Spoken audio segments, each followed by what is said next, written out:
All right, we're back. Let's keep pushing forward on AdWords. Now, in our last lecture, we discussed a way to figure out your ad budget and different options for bid strategies. Now we're at the part of the process where you connect the keywords you want to target with the ads that will show up for you and your product. This is where you create what AdWords calls your ad groups. What you'll end up creating in AdWords is a list of relevant keywords, ads you create for your campaign, and info about the landing pages where the ads should lead to.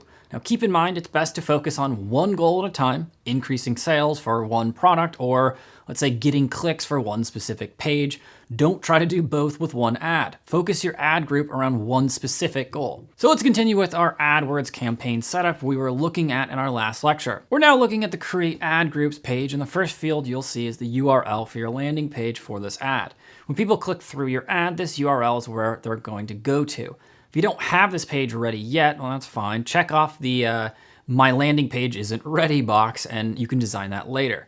If you do, well, enter the URL right there. Now, the next step is to name your ad group and start entering keywords you're targeting for your goal. In our example here, we have that Wi-Fi enabled scooter you're trying to sell, so we've got a list of keywords to help us concentrate on that goal. I'm going to assume you've done your keyword research, but if you haven't and you need tips, check out my lecture on it back in the SEO section of this course. Seriously, it's not really worth going over because it's the exact same process you would do for SEO. Find the ones that are specific to your product or your audience, and then make sure you weed out the ones that might actually just be a translation error or just not specifically what you're targeting. So once you have your keywords, enter them here, one per line.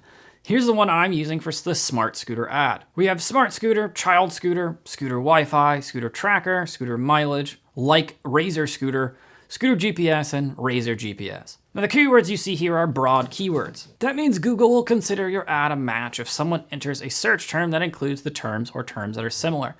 Kind of like if one of your keywords is bicycle lock and someone types in bike lock, okay? Well, Google will know that they mean the same thing, so let them do that. Now you can also set a couple of other types of matches with your keywords if you need to. Now an exact match is a keyword set with square brackets around it like this, okay? So I'd put bike lock in square brackets.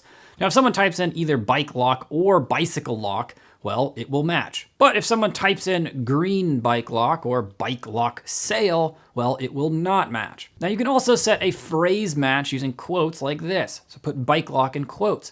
Now that will force Google to look for matches with keywords that include the term with words in that order. So green bike lock would match, but lock your bike would not. Do you get what I'm saying? In some cases, there might be some search terms out there that you don't want people to find you on. Take Shazam, for example. Remember that app that you open it and you're listening to a song and it tells you based on the song's melody what you're listening to? Now, I could possibly be talking about the app that plays music, or I could be referring to a comic book where the superhero yells Shazam whenever he punches people. Or it's Shazam, the movie, oh God, what's the basketball player with Shaquille O'Neal? I think that's what happens. Anyway, if the Shazam app people have an ad group of their own, well, it makes sense for them to filter out those comic book fans when they search for Shazam along with terms like comic. So they use what we call a negative keyword to do this. Put in the term with a minus sign before it, like minus comic or minus cartoon, and then any of the loose matches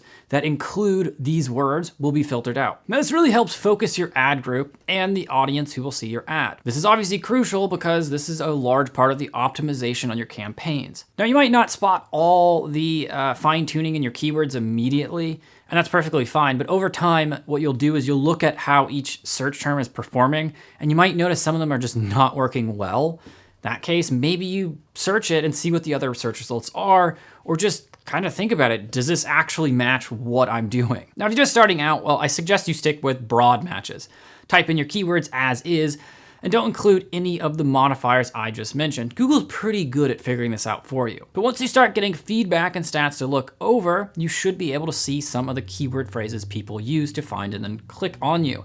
Then it could actually be a good idea to go back and include some of those exact phrases as part of your ad group to really kind of hone in on the people that you're looking for. And oh yeah, one last thing. Google knows people misspell stuff all the time, so they will automatically correct things for them. Like if someone types in pancake recipe, Google knows that they want to make pancakes. Google doesn't assume that they're trying to make a cocaine pancake. So you do not need to put in all the possible misspelled versions of your keyword. That'd take you forever anyway. Now, once you enter your own keywords, you should see some ideas appear over on the right under the Get Ad Group Ideas form.